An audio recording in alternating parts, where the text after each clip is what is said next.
সেখানে metro rail আছে চমৎকার, এবং মানে আমাদের মতোই অনেক কিছু ট্রান্সপোর্ট এবং চমৎকার জ্যাম আমি খুবই উপভোগ করেছি, কারণ আমি very used to with jam.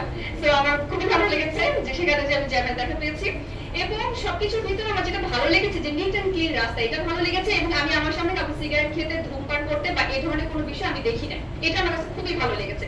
এবং ফিলিপিনের রিপোর্ট আপনি দেখেছেন যে এখানে একটা পার্সেন্টেজ ওদের এই ইয়াটা কমিয়ে, মানে প্রোডাক্টের মানে তামাকজাত পণ্যের দাম বাড়িয়ে যে পরিমাণ রেভিনিউ উপার্জন হয়েছে, সেখান থেকে একটা পরিমাণ তারা স্বাস্থ্য খাতে ব্যয় করেছে। এই বিষয়টা আমার কাছে ফিলিপিনের খুবই ভালো লেগেছে।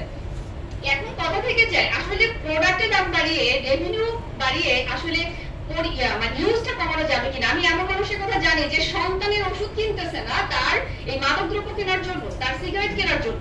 আর এইখানে দামটা আমি জানি এটা এখন বাড়ানো সম্ভব না, জাস্ট আমার অ্যাজাম্পশন থেকে আমি বলছি, যদি কখনো একটা শরাটা যদি 100 টাকা হয়, একটা প্যাকেট যদি 1000 টাকা হয়, আমার মনে হয় না যে তরুণ সমাজ এখানে ইন করবে 1000 টাকা দিয়ে, এটাকে তখন গায়ে বাঁধবে।